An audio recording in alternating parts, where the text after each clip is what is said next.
Oi, eu sou a Natália Roberto. E eu sou a Isabela Ianelli. Bem-vinda e bem-vindo ao Imagine, um podcast sobre trabalho. Aqui, a cada episódio, a gente conversa sobre um tema que se relaciona com o trabalho e afeta direta ou indiretamente a sua vida e a vida das pessoas que te cercam. Esse é um podcast da Oceano, uma empresa de pesquisa, comunicação e educação em saúde mental. Você nos encontra no Instagram como @ao.oceano.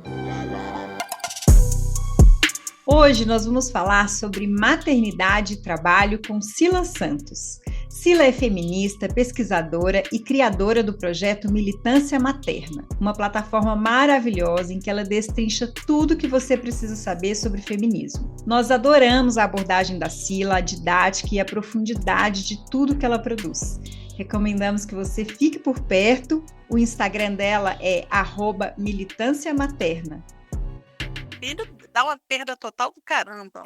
Falar. Sila, você vai ter que contar isso pra É gente. disso que a gente quer saber hoje. Vamos começar então. Mas não tem filhos? Você tem filhos? Você não tem filhos? Nós não. Não. E agora? Não conversa comigo não, gente. Nosso papo começou assim nos bastidores dessa gravação. Deu pra sentir a descontração, né? A partir daí, a Sila contou uma história bem pessoal de quando ela decidiu que queria ser mãe e hoje ela é mãe do Davi. Isso é importante pra você entender o tom dessa conversa e de onde a Sila fala. Bom, vamos lá? Nós somos muito fãs de você e do seu trabalho, Cila. Que bom te receber aqui. Eu agradeço o convite, eu acho o trabalho de vocês maravilhoso, a proposta que vocês têm no Oceano. Bom, Cila, vamos lá. Eu acho que a primeira vez que eu te ouvi foi no podcast da Maria Carolina e desde então eu acompanho no Instagram. A gente já fez conversa lá em Parelheiros. Todo podcast que você grava eu vou lá e escuto. Converso com a Isabela e compartilho com as minhas amigas, né? Deu os stories da Sila, né? Aham. A gente sai meio maluca, assim, pensando em coisa que a gente nunca pensou. Isso mesmo. E aí, esse processo, né, de ficar pensando coisa que a gente nunca pensou, eu confesso que para mim, assim, foi um pouco um divisor de águas, assim, sabe? Eu acho que tem uma coisa de que você vai falando e a gente vai fazendo um arranco com a cabeça e a gente vai entendendo o motivo de muitas coisas que a gente vive e que a gente sente. E a gente vê assim, nossa, não é uma coincidência. Tem algum fio condutor que nos une, que é esse fato da gente ser mulher nessa sociedade. Você vai explicando um pouco isso, né? A gente fala aqui nesse podcast que o único jeito da gente começar a imaginar possibilidades de viver de outro jeito é entender o tamanho do buraco. E aí, você contou que foi a maternidade que te trouxe essa intenção de estudar mais sobre o feminismo e sobre as mulheres e sobre a história que nos trouxe até aqui. Queria que você contasse um pouco essa história pra gente. Acho que tem uma fala sua de Parelheiros ao Canadá, a gente sente coisas muito parecidas. Pela história que você contou, você conseguiu dizer por que que a gente sente coisas muito parecidas. Eu queria que outras mulheres ouvissem isso também. Então, por favor, Sila. Antes da maternidade, eu acho que eu era uma típica de classe média, jovem universitária, classe média, que tem um pensamento muito, muito suscetível a determinadas ideias que a gente chama de feminismo liberal, né? Que eu não nem acho nem que é feminismo aquilo, mas é isso, a coisa do meu corpo, minhas regras, eu faço o que quiser, é só querer poder acreditar. Antes de engravidar, eu convivia com medo de você sofrer violência, tinha uma questão da maneira como você se comporta no trabalho. Isso tem um default, né, que a gente vive aí. A gente não reflete sobre isso. Mas quando eu engravidei, e aí eu comecei a pesquisar sobre parto e sobre amamentação, e a entender o que estava acontecendo, eu me deparei com imposições reais, sabe? Imposições concretas que estavam necessariamente ligadas à minha existência enquanto mulher. Tipo, como assim as pessoas decidem a maneira como eu vou ter um parto? Foi a primeira vez que eu vi como institucionalmente existem barreiras que, por conta da tua condição de mulher, você fica simplesmente exposta, vulnerabilizada, e é isso aí. Não, vai ter cesárea, a gente vai fazer o parto do jeito que a gente quiser, e é isso aí. Você não escolhe, você não resolve. Esse impedimento, né? Esse impedimento concreto e institucional, que estava diretamente ligado à minha condição de mulher, à minha condição de parir, foi uma coisa que eu fiquei muito assustada. E aí depois eu comecei a perceber, né? a perceber, por exemplo, as dificuldades de estar nos espaços, as questões de estar inserido ou não no mercado de trabalho, determinadas escolhas cruéis, às vezes, que você tinha que fazer, sabe? Eu volto para o trabalho, amamento, como é que eu faço? A cobrança, o isolamento, tudo aquilo caiu muito, muito pesado sobre mim. E aí, fui morar fora do país nessa época, morar na Nicarágua. Fui a primeira a ir para lá, chamando as pessoas, né? Vai para Nicarágua. Então, eu fui uma precursora, fui para lá, a trabalho do meu companheiro. E foi quando eu comecei a vasculhar pela internet, fui tomando contato com teorias, né? Com ideias que iam explicando aquela realidade que eu ia vivendo. E aí, à medida que aquilo foi fazendo sentido para mim, e foi um pouco depois que eu encontrei outras mulheres maravilhosas, a gente montou o projeto da revista QG Feminista, eu fui mergulhando, eu fui, sabe, querendo entender cada vez mais, e foi fazendo muito sentido para mim, principalmente historicamente, esse lugar em que a gente era colocada e que era colocada por causa dessa nossa condição. E como a maternidade, e isso é um ponto até que, às vezes, eu apresento uma certa discordância, né, de algumas ideias, assim, próprias de algumas teorias feministas, porque, no meu entendimento, a maternidade é o epicentro da nossa opressão, do fato da gente ser subalternizada, porque a partir do momento em que a gente teve uma virada histórica, né, por conta da Revolução da Agricultura, e os homens, eles entenderam sobre acumulação mais do que capitalismo, mais do que qualquer outra coisa. Quando a gente mudou a maneira, né, de produzir existência para uma lógica que incluía a acumulação de bens, a mulher foi entendida como um recurso natural. Porque para realizar essa acumulação, você precisava de mão de obra, você precisava de herdeiros, você precisava de todo um suporte que é a mulher que conseguia prover. Então, dentro dessa lógica de existência, desse modo de produção de existência, em que a lógica não é o cooperativismo, não é o compartilhar, não é um modo mais coletivizado, como a gente tinha talvez ali nas sociedades nômades, né? Quando a gente passa para a sociedade sedentária, a gente passa a ter ali produção de excedentes e a gente passa a ter uma lógica de acumulação de bens, a mulher passa a ser um bem a ser acumulado, ela passa a ser um recurso natural a ser explorado, que está na base da sustentação da acumulação de bens sobre o homem. Então, assim, quando eu tive essa percepção do que a gente significa, do que significa ter bebês dentro da sociedade que a gente tem hoje aí, há mais de 6.000 anos, vários cliques, né? Porque é muito como a Natália falou, às vezes a gente só precisa de algumas peças e tudo vai encaixando, tudo vai fazendo sentido. Você vai entendendo por que você está naquele lugar e pensa daquela maneira e se sente daquela forma e qual é o objetivo. Às vezes as pessoas falam assim, porque será que dá para acabar com o patriarcado? Será que dá para acabar com o capitalismo? Eu não sei nem se essa é a discussão correta, porque é muito isso. A gente tem uma lógica que é o modo de produção, de acumulação, que precisa virar. Se a gente não virar a lógica da acumulação, cooperativismo para o coletivismo, a gente não consegue desmontar nada. Porque eu não acho que homens exploram mulheres porque sim, até porque a gente tem milênios antes, né, dessa virada histórica aí, e que a gente vivia de maneiras diferentes. A gente tem inúmeros outros povos que viviam de maneiras diferentes. Então, homens não exploram mulheres porque sim. A gente tem uma função dentro de um modo de produção de vida. E os modos de produção de vida definem cultura, eles definem os hábitos, eles definem a maneira como a gente vive mesmo, né? A maternidade é um momento, eu acho, de quase toda mulher que ela se depara ali com as primeiras impossibilidades reais da existência, porque ela tem aquela criança ali e aquela criança está no colo dela e ela tem que resolver. E é isso, não existe uma estrutura que abarque a mãe. A mãe ela tem que estar dentro de casa cuidando do filho. Então tá, deixa então eu dar um passinho a mais para a gente chegar mais perto do trabalho, então, né? A Valesca Zanello, a pesquisadora, ela costuma dizer que 37% das mulheres hoje em dia não querem ser mães no Brasil. E ela fala alguns motivos apontados, e entre esses é porque as mulheres estão mais conscientes de que vai haver uma sobrecarga para elas e elas não estão a fim de pagar esse preço, né? Então, tem esse movimento acontecendo, ao mesmo tempo que a gente vê uma romantização muito grande ainda da maternidade. A gente já ouviu, Natália, eu acredito que você também, coisas do tipo, você vai dar um jeito, né?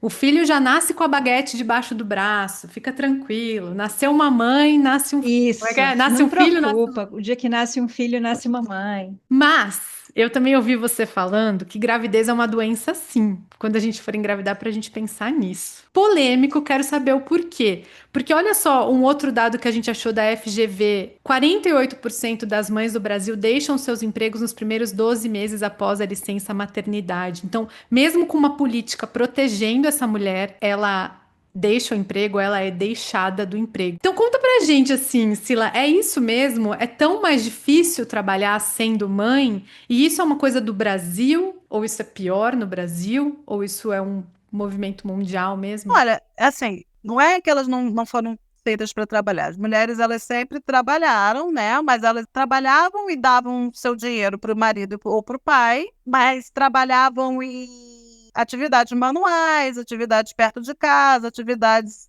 que às vezes tinham menos horas em que elas conciliavam ali com o cuidado dos filhos, porque dentro desse sistema que a gente tem, a função da mulher é procriar e fornecer esse trabalho reprodutivo para garantir que os homens possam trabalhar. O sistema, né, capitalista, ele foi organizado de forma que a mulher seria a proletária do proletário. Porque para o cara estar livre para trabalhar e vender 44 horas por semana, ele precisa chegar em casa, ele não tem tempo de lavar, passar, cozinhar. Ele tem que chegar, a roupa tá passada no armário, a comida tá pronta na mesa, ele come, toma um banho, vai dormir, descansa, dá uma zinha e acorda feliz, com o café pronto para ele poder ir trabalhar.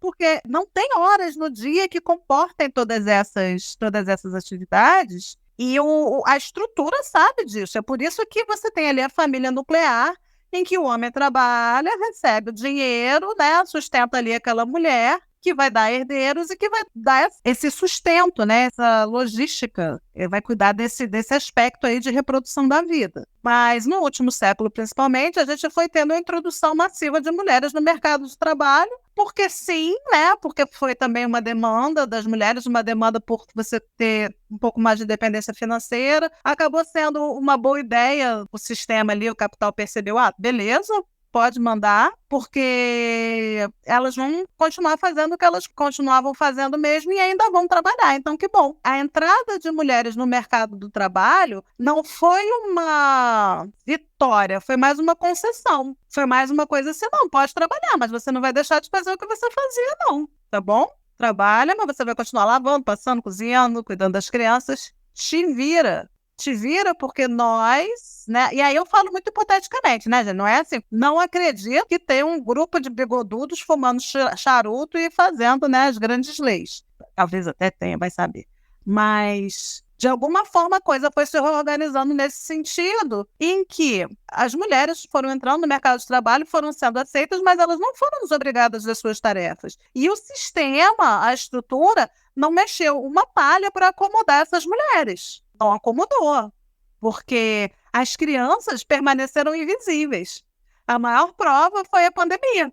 Na pandemia, você teve home office, né? As crianças foram liberadas da escola, as mulheres ficaram em casa de home office e elas tinham que trabalhar como se não tivesse criancinhas ali berrando, querendo comida. As crianças, elas são o grande invisível. Por quê? As mulheres, elas têm essa obrigação social de ficar na tutela dessas crianças. Se você quer trabalhar fora, o problema é teu, te vira. É você que está inventando isso. Quem mandou?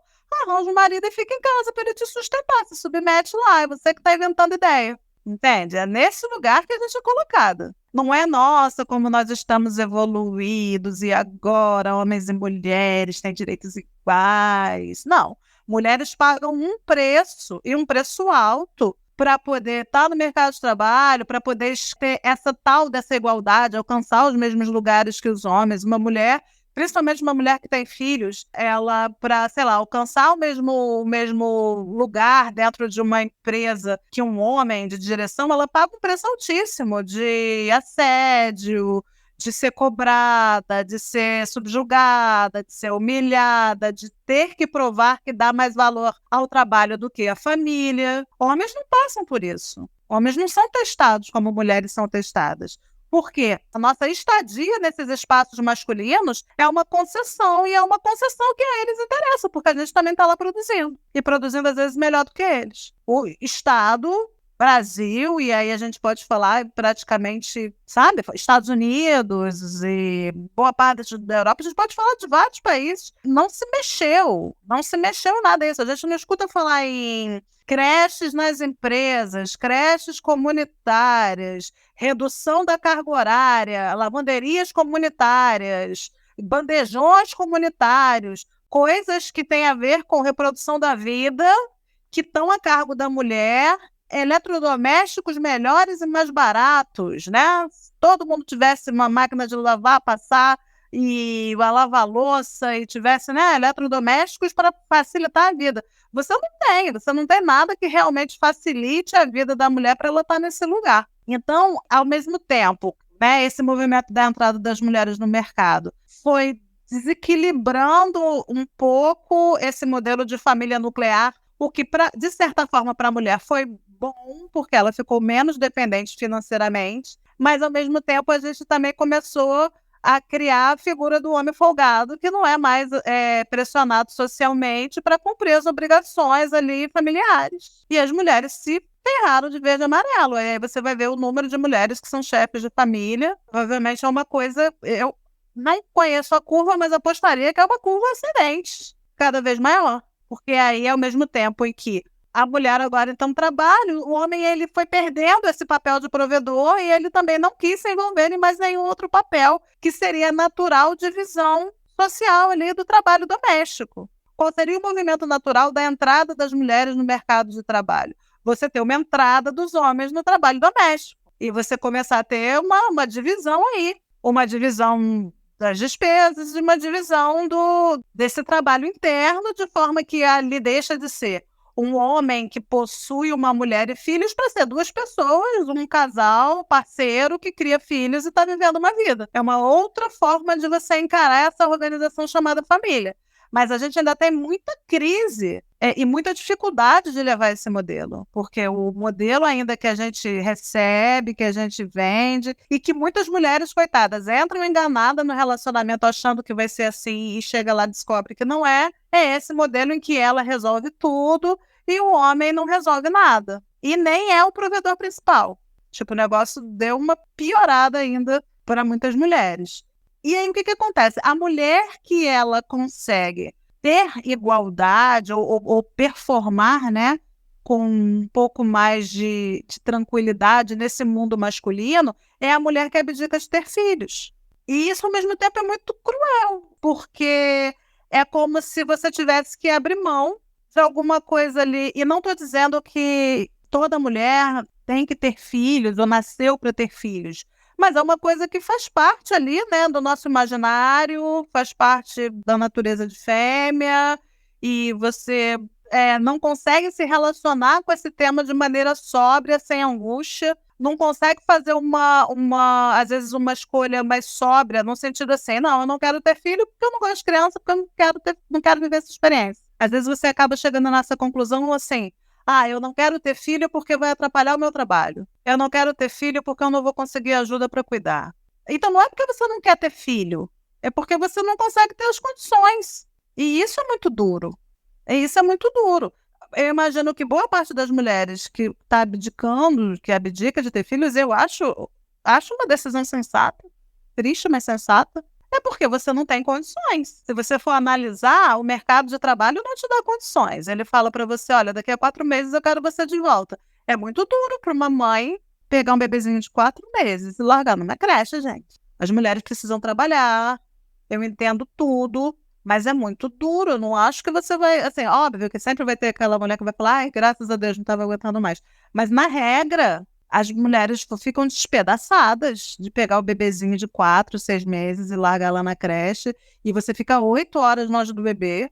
Pensa, você passou 40 semanas fazendo aquelas células ali, fazendo aqueles órgãos, você passou 6 meses ali numa coisa, sabe, de nutrição, de conhecimento, quando você está começando, e 6 meses, né, é um momento assim que o bebê está começando a virar gente, está começando a sentar, está começando a fazer carinha, vai perdendo aquele jeitinho de cogumelo, quando ele vai, sabe, tá começando a ficar assim, legalzinho, aí pronto, você passa a maior parte do dia apartada. E vai, porque é isso, você está vendendo suas horas para o trabalho, que às vezes é um trabalho que não significa nada, que não te nutre em nada emocionalmente, que é só realmente ganhar dinheiro para comprar comida, para pagar a creche onde está a criança. E aí muitas mulheres concluem, não, eu vou parar de trabalhar, porque eu estou trabalhando para pagar a creche para ficar longe do meu filho. A maternidade é uma coisa que mexe emocionalmente, sabe? O cérebro da gente se transforma. Eu não gosto muito dessa abordagem e que trata gravidez, trata maternidade, trata gestação como uma coisa desimportante. Eu não acho uma coisa incrível, porque todas as fêmeas de todas as espécies, elas reproduzem, né? Não é assim, uau, a reprodução tá aí. Mas, independente disso, é um evento, sabe, de grande magnitude. Produzir ali um negócio dentro de você, que sai uma pessoa, é um negócio muito louco. Você tá aqui falando, caraca, acho que eu tô fazendo um fígado aqui dentro de mim. E aí sai uma pessoa, e para algumas pessoas saem 10, saem 20, saem muitas pessoas. Mas não é um evento desimportante. Quando eu falo aquela coisa de gravidez, é doença, gente, como é que a gente vai tratar a gravidez como uma coisa desimportante? Você tem mudança cerebral, teus órgãos todos se espremem dentro de você, sabe, teu cálcio vai todo para aquela criança, você fica toda desnutrida, você fica toda desmilinguida para produzir aquela criança, depois você coloca aquela criança para fora, sabe-se lá em que condições, e amamenta aquilo ali. Gente, isso não é simples. A gente não pode tratar isso como um evento simples. É uma pessoa fazendo outra pessoa, o organismo dela está completamente comprometido com a produção daquele bebê. Eu brinco falando que a gravidez é doença, mas não doença no sentido de ser algo que te acomete negativamente, mas é uma condição física anormal, é uma condição física extra, é uma coisa que pode te matar. Gravidez é um evento que pode te matar. Você pode morrer de parto, você pode morrer de diversas condições ali. Tudo bem, não é a regra? Não é, mas é um evento. Então, não dá pra gente tratar assim, sabe, dessa maneira banal e desimportante que a gente trata por N motivos, né? E que as próprias mulheres, às vezes, não se dão conta disso que nós somos capazes de fazer. Sem mulheres não há mundo. Ótimo, as mulheres estão parando de ter filho, dá 3 gerações aí, a gente vai ver o que vai acontecer. Acho perfeito. De repente, se não catarem a gente no laço, né? E prenderem, assim, em fazendas de reprodução, podem tentar sentar com a gente para conversar. Por que vocês não estão querendo ter filhos? E aí você vai ver muitos países que estão justamente fazendo isso. Milhares de anos depois, vamos criar condições, então, vamos dar dinheiro, vamos dar creche. O que você precisa? O que você precisa para reproduzir? Não, beleza, tenho vontade. Então, eu preciso de 3 anos de licença maternidade. Eu quero um dinheiro extra aqui para eu não ter que ficar pensando que eu estou dependente de alguém. Eu preciso saber que eu tenho ali um daycare, eu tenho uma creche perto para deixar a criança umas 2 horas se eu precisar ir no mercado. Eu quero uma rede de lavanderia. Eu quero estar numa estrutura em que eu também não vou me linguir nesse processo, porque também nós somos uma geração aí de uns 100 anos para cá, de mulheres que têm filhos absolutamente sozinhas. Antes nós fazíamos isso em comunidade.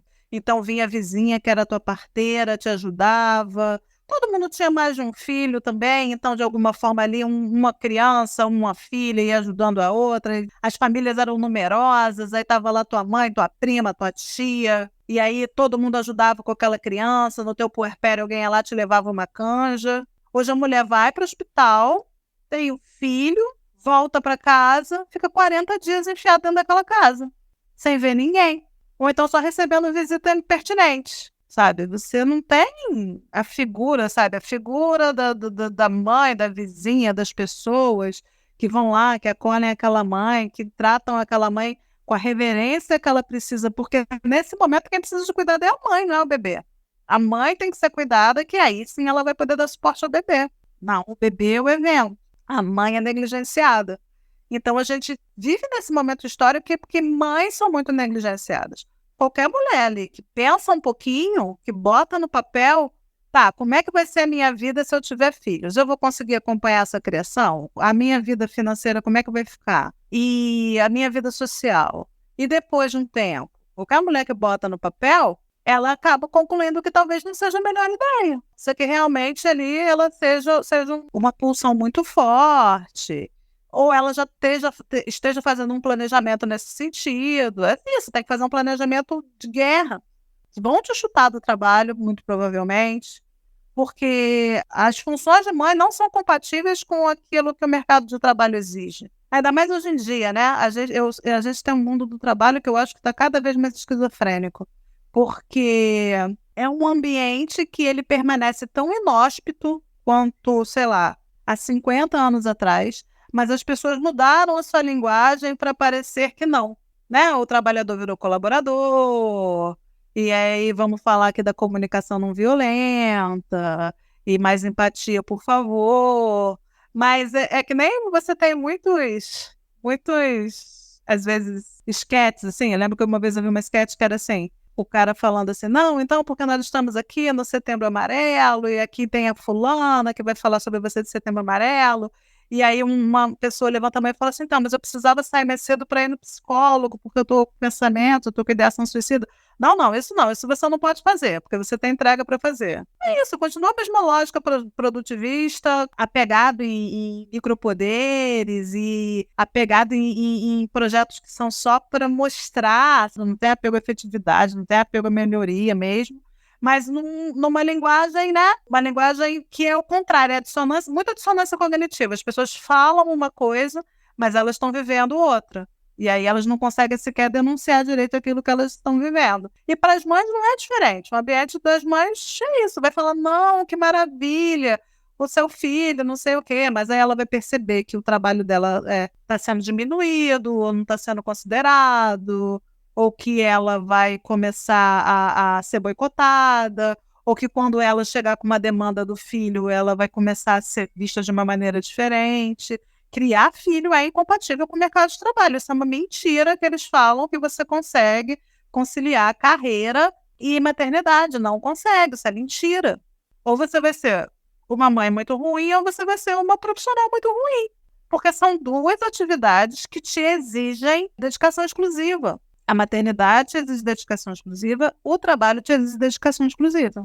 Então, ou você vai conseguir montar ali um esquema, uma rede muito boa para suprir aqueles momentos em que você não consegue se dedicar exclusivamente à criança, e é difícil, mas algumas pessoas conseguem, ou você vai conseguir ter um trabalho muito legal que não vai te exigir, sei lá, 9 horas por dia de você ali sem, sei lá, sair no meio do expediente para levar a criança no médico. Porque tem coisas que é isso, é você que quer resolver. Eu quero ir lá conversar com o médico, eu quero levar no primeiro dia de aula, eu quero ver a apresentação na escola. Porque quando eu falo que é incompatível, é muito por isso. Se você também está perdendo isso tudo, qual o sentido? É difícil, eu sei que é duro. Gente, eu sei que é duro. Mas se eu estou perdendo tudo isso, qual foi o sentido? Qual é o sentido? Da perspectiva da mãe, de uma vivência da maternidade. Aí as mulheres concluem que se arrependeram, que é uma merda, que é horrível. Mas isso não tem a ver com a maternidade intrinsecamente, tem a ver com as condições que nos são dadas. É muito difícil você realmente curtir ser mãe debaixo desse sistema que a gente tem, em que a gente não tem uma organização, né, um modelo de família em que a mãe e o filho e ali a mulher é valorizada, em que você tem uma divisão interna de trabalho ali, você tem horizontalidade, onde socialmente essa mulher ela não é vista com importância, né? Ela é vista com uma falsa importância, mas na prática ela é negligenciada, ela não consegue participar dos espaços. Não é nem tanto a mãe, sabe? Você até tem um certo espaço de reverência para a mãe, que é onde entra a questão da romantização.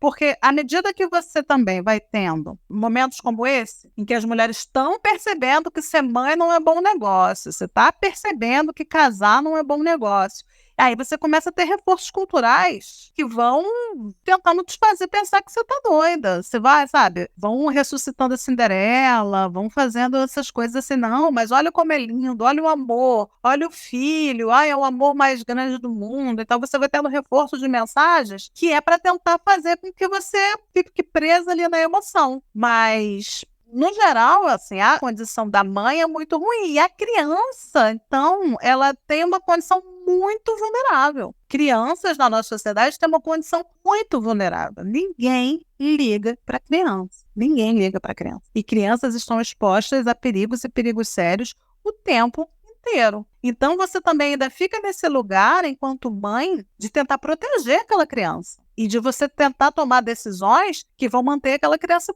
protegida o máximo possível. Você não consegue mais contar com a comunidade. Eu nem sei, né? Isso para mim é uma incógnita, porque é isso. Há 30 anos atrás, há 35 anos atrás, a criançada brincava na rua, a criançada ia sozinha para a escola, você tinha aí um ambiente que parecia ser um pouco mais amistoso. Mas hoje eu realmente acho que o mundo está mais perigoso para criança. Internet, comércio de imagens, hoje você tem aí um ambiente assim que crianças elas também estão se tornando um produto interessante, então o mundo ele tá mais inóspito para crianças também. E aí a mãe ela vai ficando cada vez mais vulnerabilizada, porque como é que você vai tomando essas decisões? Em quem você confia? Como é que você faz? Vai se transformando tudo numa coisa muito difícil. É muito difícil. E olha que eu tenho um menino, né? Quando você é mãe de menina, ainda é mais vulnerabilizante ainda. Não que não seja vulnerabilizante para meninos, que eles também não corram risco por ser criança. Mas meninas nascem com um alvo na testa. Então, é muito difícil. A gente precisaria aí ter uma lógica que considerasse que mulheres são fêmeas, né? Que parem. E que considerasse a nossa diferença. Esse papo de igualdade, eles ferraram a gente de verde e amarelo. Porque nós não somos iguais, gente. Homens e mulheres não são iguais, meu Jesus. Sabe? A gente menstrua, a gente engravida. Uma vez por mês ali, a gente tá meio acabada, a gente não vai render igual. Como é que você quer comparar o desempenho de uma mulher e de um homem no trabalho se você tem um que é linear e o outro que é cíclico? Isso não tem a ver com ser melhor ou pior, porque muitas vezes a mulher, quando ela está no pico do ciclo, ela vai produzir 10 vezes mais que aquele homem. Ou de maneira mais criativa, ou de maneira mais interessante. Mas não dá para dizer que somos iguais. Em algum momento ali, essa mulher engravida. E aí? Ela está agora num outro momento. Ela está improdutiva, acabada? Não, ela está num outro momento que é também muito importante para toda a sociedade, que tem que ser considerado. Não é porque aquela mão de obra que ela está produzindo não vai ser uma mão de obra direta para a empresa que ela trabalha, que não é importante, né? Ô, Cila, eu acho muito difícil te ouvir. Sim, a gente começa a refletir sobre isso e acho que é muito difícil a gente não pensar em todas as mulheres ao nosso redor, né? Assim, e eu acho que a importância da gente passar por esse desconforto de falar sobre isso são muitas, né? Primeiro, porque a gente não vai sair desse lugar se a gente não entender onde é que a gente está, se a gente não se conscientizar.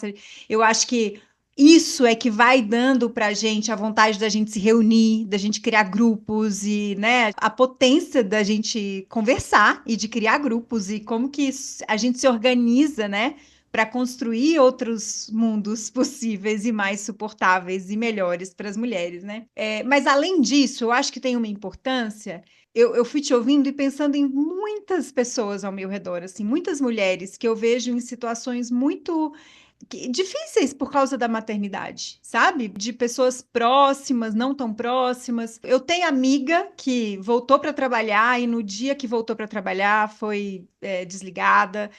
Não sei como, porque tem uma lei que protege, né? Mas enfim, aconteceu da pessoa chegar da licença maternidade e ser desligada. Eu tenho amigas que tomaram a decisão de, como você falou, assim, né? A pessoa tá ali, ela faz uma conta mínima, ela fala assim: não faz sentido voltar, porque eu vou pagar para trabalhar se eu voltar. É melhor eu ficar, cuidar do meu filho e passar esses primeiros anos. Mas aí, depois que passa os primeiros anos, essa mulher tem uma dificuldade de retornar para o trabalho. E aí, a gente fez um último podcast muito legal sobre precarização do trabalho e formas de ganhar a vida, né? E como que as mulheres também, como que a gente vai experimentando formas de ganhar a vida muito por causa dessa condição da maternidade. A mulher vira mãe e aí ela precisa inventar um outro jeito de trabalhar, porque eu nunca tinha ouvido falar, além da minha mãe, eu nunca tinha ouvido uma pessoa falar que é incompatível, que a maternidade é incompatível com o mercado de trabalho do jeito que o mercado de trabalho é hoje, né? Do jeito que as coisas estão colocadas hoje, porque o mercado de trabalho não acolheu a mãe. Como você diz, ignora a Sim. criança. Te ouvir, apesar de ser muito desconfortável, eu acho que tira um peso enorme de cada uma dessas mulheres não achar que é uma questão individual, porque é inevitável que muitas vezes elas se sintam fracassadas. Sim. Eu não estou conseguindo voltar para o mercado, eu não estou conseguindo trabalhar, eu não. Não, tudo foi pensado para você não voltar. As coisas estão feitas de uma forma que é a nossa função na sociedade é gerar mão de obra e cuidar, e cuidar, e cuidar, e cuidar. Não é estar no mercado trabalhando, né? A gente precisa olhar para o tamanho desse problema, né? Mas acho que você apontou muitas coisas que eu nunca tinha pensado, sabe? Como é que a gente senta para conversar, então? Porque acho que você me fez imaginar um cenário que eu nunca tinha imaginado. Bom, então agora as mulheres estão começando a pensar sobre isso e estão pensando que talvez ser mãe não é tão bom negócio assim. Casar não é tão bom negócio assim, mas daqui a 20, 30 anos, isso vai impactar na sociedade, né?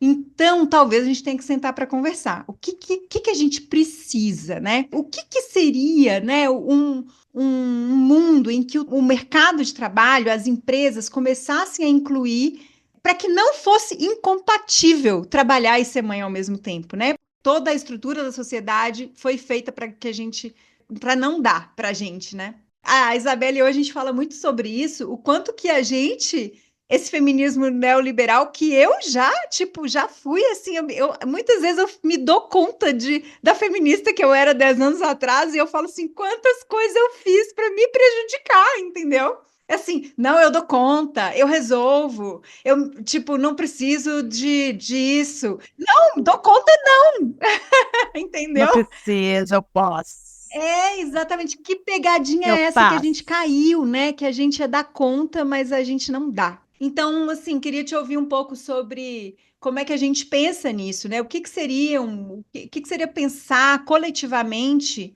em soluções que atendam às necessidades das crianças e das mulheres, né?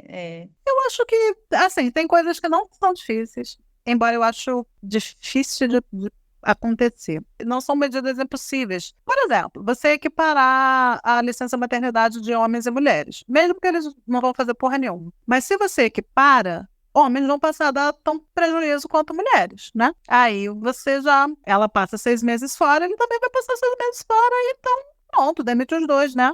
Primeiro, né, você dá àquele casal a oportunidade de efetivamente aquele homem dar suporte para essa mulher. E, aos olhos da empresa, tanto o homem quanto a mulher estão tendo ali uma licença para cuidar dos filhos, e homens e mulheres ficam equiparados em relação a essa ideia de prejuízo. Aí isso já muda um pouco a maneira como eles vão se relacionar. E aí a gente já pode conversar em outros parâmetros. Vai diminuir o salário dos homens também? Como é que vai ser essa relação? Isso é uma coisa que eu acho interessante. Outra coisa, a diminuição da jornada de trabalho, principalmente diária, né? Acho que se todo mundo trabalhasse 6 horas por dia, dava tranquilamente, até porque ninguém produz mais do que isso. Você já conseguiria uma mudança de qualidade de vida mesmo, de possibilidades das famílias se organizarem. Não só a mulher, mas as famílias se organizarem ali para deixar a criança um turno na escola, mas você ter aí jornadas híbridas, jornadas menores, você ter a possibilidade de fazer home office, você ter um sistema de creche. Tudo isso já você libera tempo para que as mulheres consigam ir conciliando com o cuidado dos seus filhos. São medidas impossíveis? Nunca. Não são mesmo. Eu acho que você ter renda básica universal é importante, principalmente para mulheres. Para mães, né? Para mães. Para além da licença maternidade, eu acho que ela tinha que ter uma renda básica por mais tempo. O auxílio moradia, alguma coisa assim que você garantisse pelo menos moradia e alimentação, porque uma mulher que tem filhos e ela não tem onde morar, e ela não tem o que comer, ela cai em prostituição, ela abandona o filho, ela entra em trabalho precarizado, ela entra numa espiral ali muito difícil, né, de pobreza, de você retirar, você ter um colchão de segurança mínima para mulheres, mães, é uma medida de Estado importante para você garantir segurança alimentar, porque essa mulher vai amamentar mais tempo, para você garantir que essa mulher não vai cair em trabalho precarizado. E você consegue fazer ajustes, assim. Imagina, por exemplo, que cada cidade tem uma lavanderia pública, que a mulher chega lá, algum sistema de lavanderia pública que você chega lá, bota a tua roupa para lavar, sai com a tua roupa seca e vai para casa. Um sistema onde você consegue ter acesso a eletrodomésticos. Eu estou falando coisas assim muito, muito aleatórias, pensando no cotidiano de uma mulher. Que ela, basicamente, ela precisa de mais tempo para poder estar junto uma conta desse filho, porque o que ela tem subtraído quando ela tem que escolher entre trabalhar e o filho é o tempo. É o tempo que ela está vendendo para ter dinheiro. Então, ou você vai oferecer ali uma renda para você complementar, e o que não é o ideal, porque ela vai continuar apartada do filho, ou você organiza ali a vida das pessoas, porque o que que acontece? Quando a gente começou a ter a Revolução Industrial e etc., a gente tinha essa jornada de trabalho exaustiva que ela era contabilizada a partir do trabalho invisível das mulheres. Quando as mulheres elas passaram a sair para o mercado de trabalho, você não reorganizou isso. Você não parou para pensar assim, olha, não, aquele cara conseguia vender 44 horas porque ele tinha uma mulher ali dando subsistência. Só que essa mulher não está lá. Ele não vai conseguir vender 44 horas, ela também não vai conseguir vender 44 horas, porque não tem ninguém fazendo esse trabalho de reprodução da vida. Então, ou esse trabalhador ele vai ficar sobrecarregado, ou ele não vai render mais. A gente precisa reorganizar, a gente precisa diminuir essa carga horária, a gente precisa reajustar, a gente precisa melhorar as condições aí de mobilidade, de transporte, para as pessoas não passarem tanto tempo no transporte público. Você tem uma série de fatores que fazem com que essa mulher fique muito tempo longe de casa. Mas são fatores mesmo de organização urbana, de organização de carga horária. A gente não precisa derrubar o capitalismo, derrubar o patriarcado, para que as mulheres tenham uma condiçãozinha de vida melhor.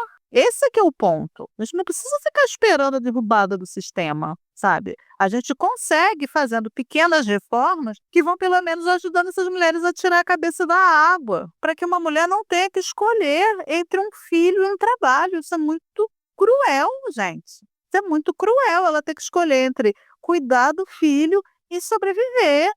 Então, assim, eu acho que existe uma série de políticas públicas de apoio à mãe solo, políticas que possam ser mais punitivas ou mais constrangedoras para homens que abandonam suas famílias, sabe? Para garantir pagamento de pensão.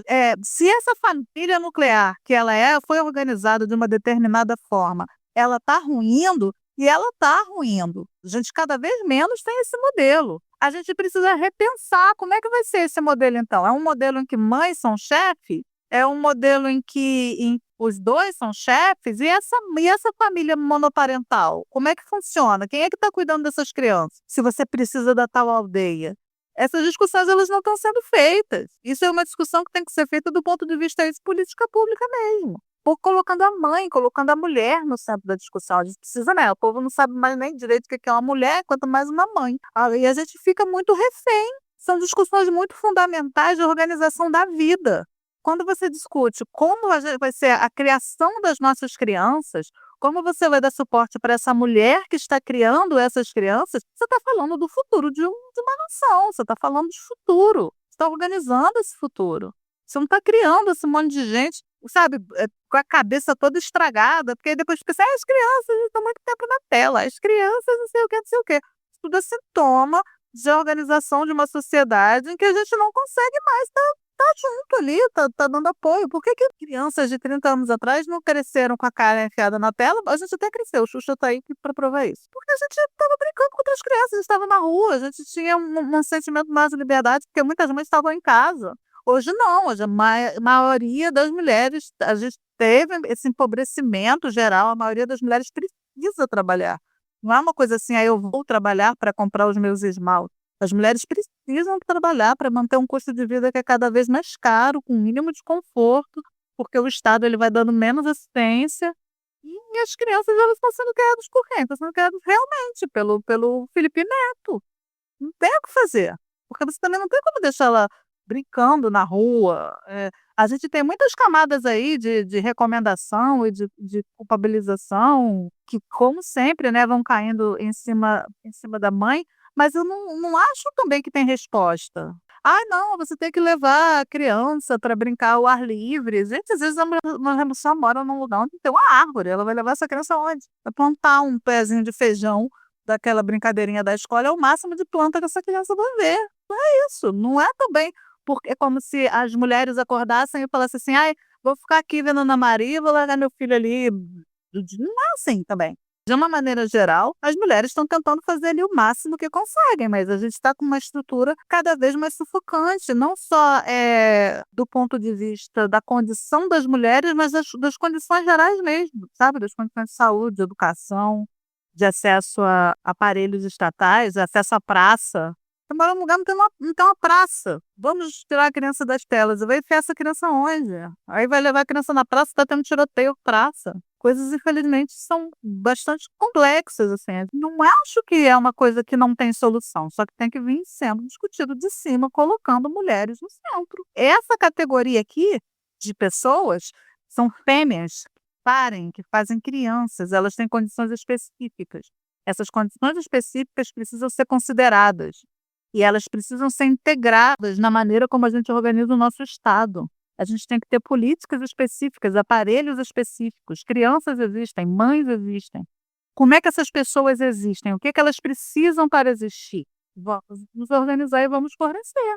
A gente vai tendo essa socialização, e aí é isso, né? A gente se vira, a gente faz girl power. Já conquistamos tanto, já temos tanta liberdade. Vamos mostrar a bunda e ficar pelada. As mulheres, elas não estão reivindicando esse tipo de coisa. Não vejo ninguém reivindicando esse tipo de coisa. Porque as mães, elas não são consideradas.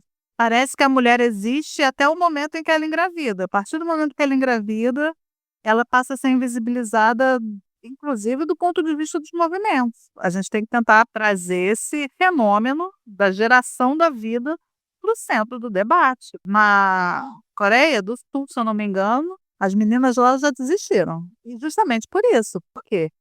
Vamos colocar todo mundo na escola, vamos abrir espaço no mercado de trabalho. Elas pensaram, caramba, que legal, é agora. Mas aí entenderam que se elas casassem e tivessem filho, tudo aquilo que estava sendo oferecido ia por terra. É muito como a Natália falou, é como se você... a função é casar e ter filho. Você até pode brincar do que você quiser no playground até chegar esse momento. Chegou esse momento, acabou. Você vai fazer isso, não vai fazer mais nada. Uhum. Então, elas estão falando, não vai dar para ter. Porque elas não querem, nunca saberemos. Porque elas entenderam que não podem. Porque elas não querem fazer essa escolha, sabe? A não ser que você tenha condições muito específicas, você for na Mega Sena, você vai poder fazer isso, você é uma Kardashian. Aí você vai lá e fala, não, beleza, eu vou conseguir curtir isso aqui. Mas a mulher trabalhadora ali, que tem que tomar decisões para a sua sobrevivência, bem mais complexo. Fiquei surpresa que aqui no Brasil hoje está com 1,55, né? A média de... se aqui no Brasil está 1,55, é isso. Game over. Vai cair cada vez mais. Porque aí vão ter que chamar as mulheres para conversar. E isso não está acontecendo, né? Homens estão sentando à revelia e estão oferecendo o que eles acham que as mulheres precisam. Toma dinheiro, toma não sei o quê. A maioria das mulheres, inclusive, não está funcionando essas políticas, porque não é só uma questão de dinheiro. E aí você tem que ter esse movimento de conseguir levar mulheres para esses lugares, né? Botar mulheres nesses lugares onde estão sendo feitas essas discussões. Não dá para você ter homens tentando adivinhar o que mulheres precisam. Mesmo porque eles estão deturpando algumas coisas, né? Tem um movimento que quando você entra para falar sobre maternidade dentro da empresa, já existe um movimento trocando essa palavra por paternidades. E quando eu ouvi, eu achei muito bom. Ao invés de falar sobre maternidade nessa empresa aqui, que tem 1000 funcionários, vamos falar de paternidades, porque a gente tem muitos pais. E no começo eu falei, é verdade, faz sentido, porque eu quero que esse cara tenha uma licença maior, eu quero que os cuidadores, a rede de cuidadores seja ampliada.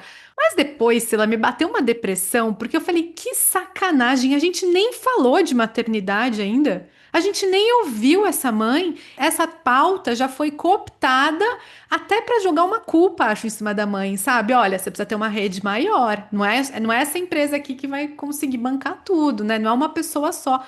Daí eu fiquei pensando assim, como é que a gente chama o cara sem dar o protagonismo pra eles, né? Eles precisam ser chamados, mas também eles não podem tomar o protagonismo Essa disso. coisa da rede também é bastante complicada, né? Quando eu falo de rede, eu não quero dizer necessariamente família e amigo, não. Porque hoje em dia a gente tem famílias cada vez menores. Então todo mundo precisa de rede, gente. Quem vai ser a rede de quem? Vamos organizar uma fila, quem vai primeiro, você vai ter o filho, eu vou ser sua rede. Depois eu tenho, aí você vai ser minha rede. Quando eu falo de rede, é uma coisa um pouco mais institucional mesmo.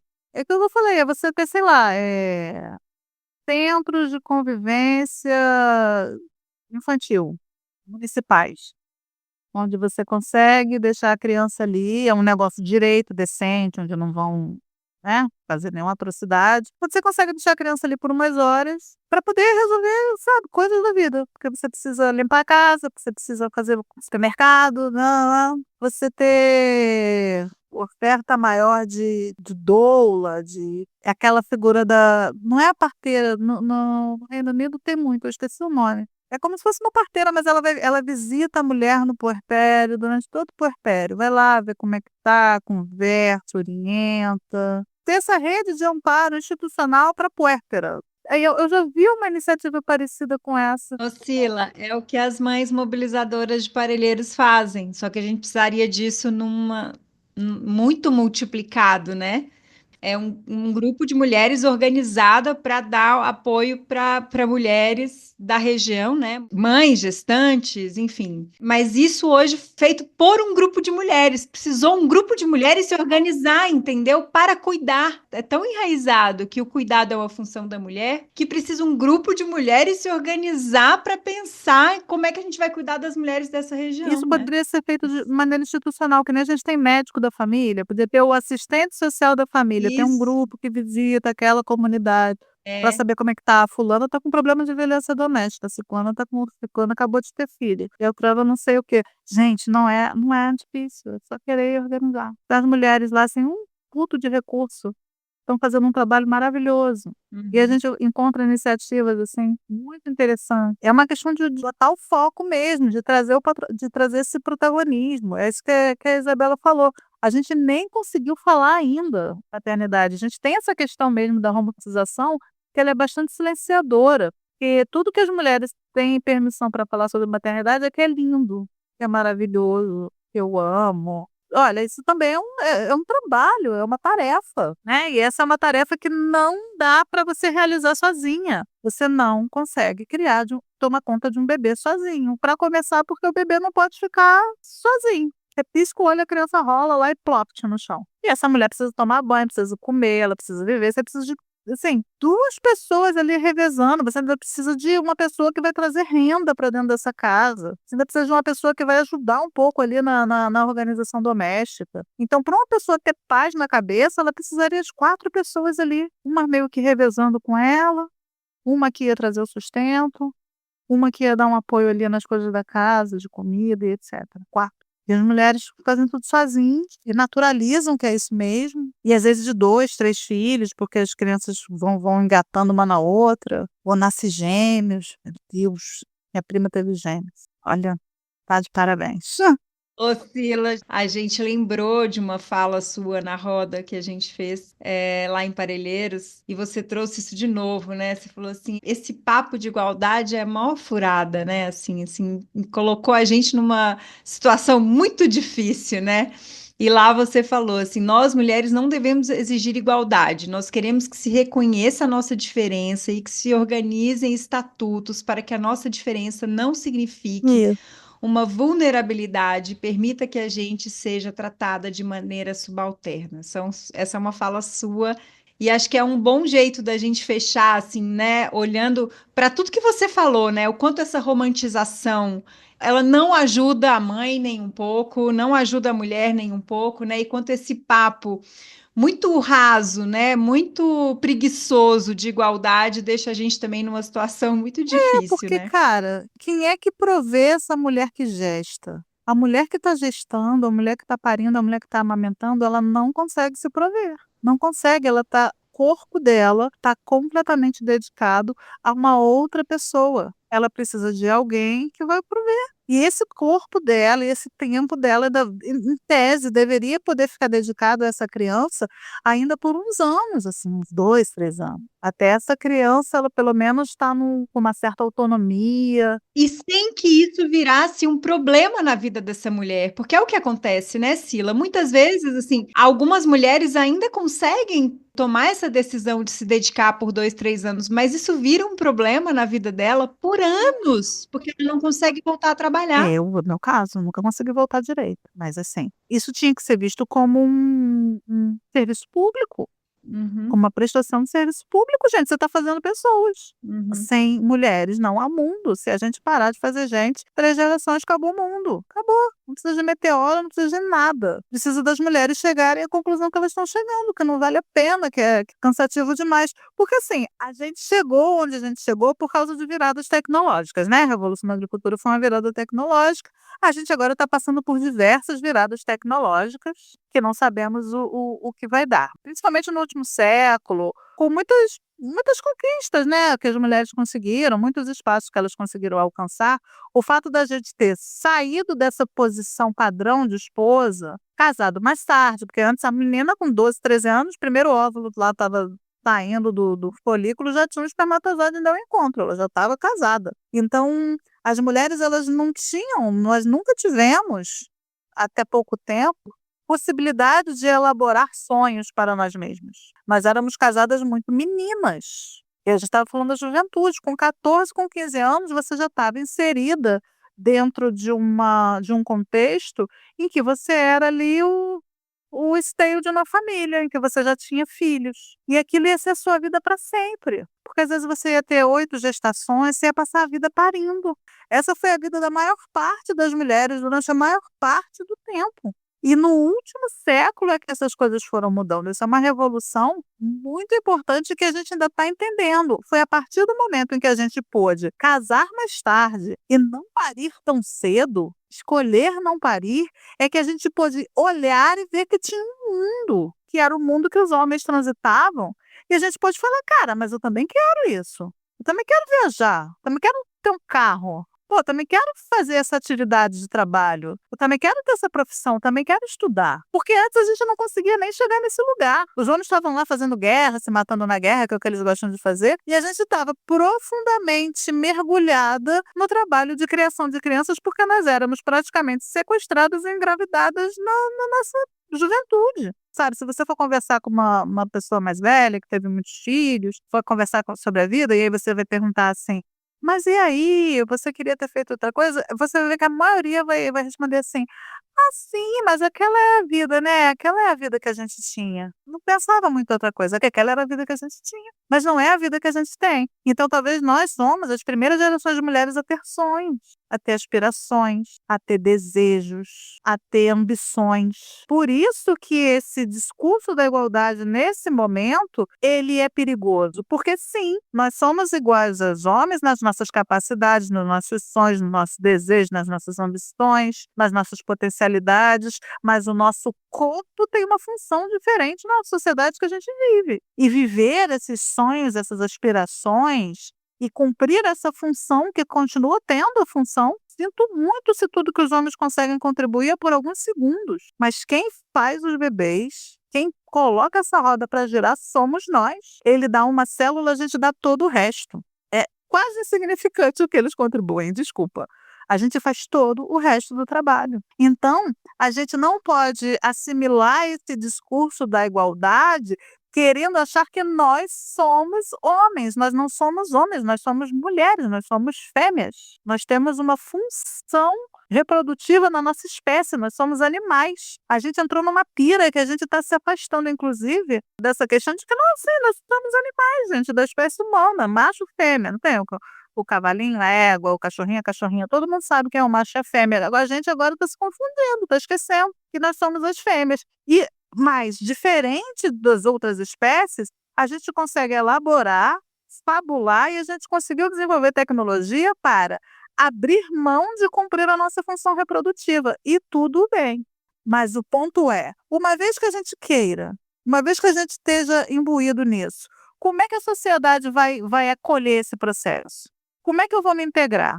se eu já sei que eu não preciso, que eu não sou obrigada e que eu posso fazer outras coisas? Então a gente agora está nesse momento aí, que a gente não é mais obrigada a casar, eles não catam mais a gente no laço, na maioria, né? Na média, né?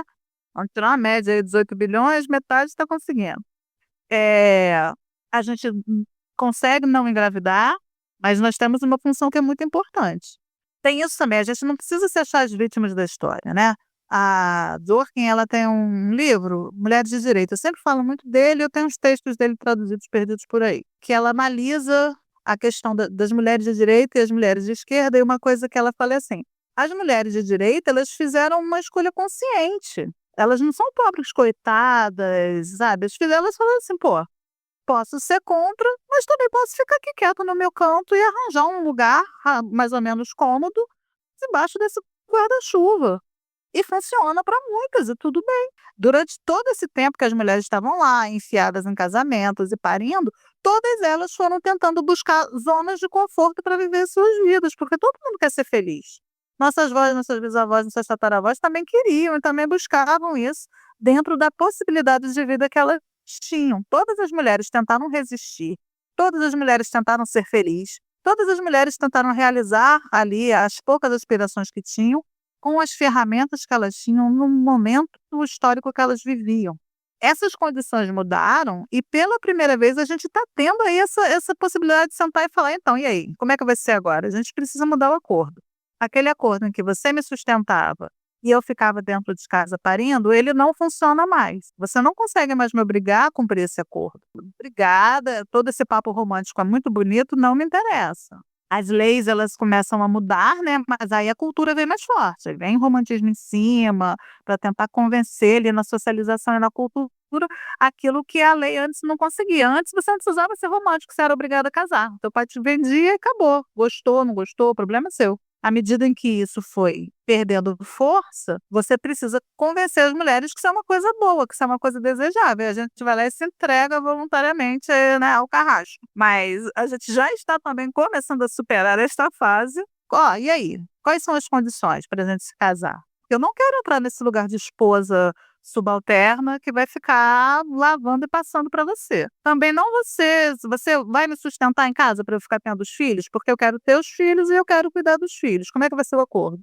Ou você vai me abandonar? Como é que vai funcionar? Então, e o Estado? O Estado quer crianças, não quer? Como é que vai funcionar, Estado? Quais são as garantias? Empresa, quais são as garantias? Então, a gente, como grupo, tem que começar a colocar as regras, né, as novas regras no lugar desses modelos que visivelmente estão ruindo. Se a gente não colocar as nossas regras, os homens vão colocar.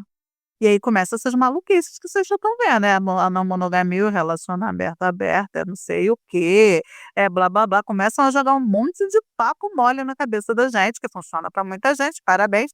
Mas na prática é um bando de papo mole que continua deixando a gente em posição vulnerabilizada. A gente tem que ter culhão, né? Culhão, que coisa. A gente tem que ter ovários. E aí, isso é uma coisa da nossa socialização que a gente tem que superar e ter ovários de colocar na mesa cartas que nos favoreçam, de não ter medo, não ter vergonha de exigir condições que nos favoreçam, porque a gente também sempre entra nas negociações para tentar favorecer os outros, para tentar todo mundo ficar feliz, para tentar beneficiar os homens, porque a gente tem essa questão da socialização, né, que fica ali lambendo eles. Mas a gente está nesse momento. As mulheres a gente quer outras condições. Como é que funciona isso? Uma mulher tem filho com 30 anos, ela tem ainda mais, sei lá, 30, 40 anos de vida produtiva pela frente, e aí ela está fora do mercado? É isso mesmo? Como é que vai funcionar? A gente está vivendo momentos muito loucos. O mercado bota todo mundo para fora com 40 anos. Só que agora está todo mundo entrando tarde no trabalho, né? 30 anos, o povo ainda mal conseguiu o primeiro emprego. Então, você só está conseguindo uma mão de obra completamente inexperiente e você botou a pessoa experiente para fora. E aí pronto, aí você escuta o entregador falando que está tendo apagão de mão de obra, que não consegue gente qualificada. Porque a galera mais nova não tem experiência e não trabalha direito, e a galera mais velha eles não querem contratar e não querem pagar o que eles valem. A gente tem que começar a reorganizar essas coisas, até em termos de idade, as pessoas estão tendo filho mais tarde, estão se aposentando mais tarde. A gente está tendo essa coisa da juventude empurrada para mais tarde. É muita gente ainda pensando como nos anos 80, com regras dos anos 80, para muitas mudanças que a gente está vivendo e o pessoal não está acompanhando. Então, nós, mulheres, temos que ficar espertas. Se a gente não se organizar e começar, não nas nossas relações cotidianas, nas nossas relações íntimas, no grupo, né? Se a gente não começar a colocar as nossas regras, os nossos limites, os homens vão fazer, e eles vão fazer. Quero que essa frase fique colada na mente de todas as mulheres. Se a gente não colocar essas regras, os homens vão colocar. Então, Sim, gente. assim, é isso. Se daqui a 3 gerações, se a gente resolver não mais ter filho, Sim, acabou. gente. As mulheres têm que acordar para isso. Que a gente possa se apropriar disso e colocar as regras. É isso, Bela? Ai, Sila, muito obrigada por esse tapa na nossa... Servindo bem para servir sempre, gente. Para essa aula. Eu que agradeço o convite. O jeito mais fácil de me achar é no @militância materna lá do Instagram. Tem o link da bio, né? Aí entrem no link da bio para vocês saberem onde estão se enfiando. E tem bastante conteúdo. Tem conteúdo gratuito, né? Que é um podcast meu, né? Também lá. E tem um link para minha participação em podcasts. Esse vai estar lá. Tem outros também. Aí vocês me escutam em tudo quanto é lugar. E tem a plataforma de cursos, que é o Clube Militância Materna, que você assina. E aí lá dentro tem um monte de cursos. Tem curso de feminismo, tem um curso sobre criação de filhos, tem curso conversando sobre maternidade, sobre socialização feminina, que está muito bom. Tem um sobre sexo e gênero. E tem um sobre casamento que eu estou preparando, que está meio engasgado, mas ele vai sair também, sobre casamento, feminilidade e controle. E tem o Clube do Livro, que ele é um clube do livro para quem não tem tempo de ler, assim. Pego o livro e eu faço um resumo do livro, assim, explico direitinho tudo que tem no livro, para o povo saber o que tem no livro, e se der tempo, ler, se não der tempo, pelo menos já sabe o que é o livro. Obrigada, Sila. Obrigada, meninas, pelo convite. Vamos fazer umas coisas juntas. Eba! Tá bom? Esse podcast é realizado pela Oceano, empresa que atua com pesquisa, comunicação e educação em saúde mental. Tem criação, produção, roteiro e apresentação de Isabela Iannelli e minha, Natália Roberto. A edição maravilhosa é da Isabela Iannelli. Muito obrigada. Nós estamos no Instagram como @ao.oceano e o nosso site é aoceano.org. Gostou desse podcast? Fale com a gente, contato@aoceano.org. Até o próximo episódio.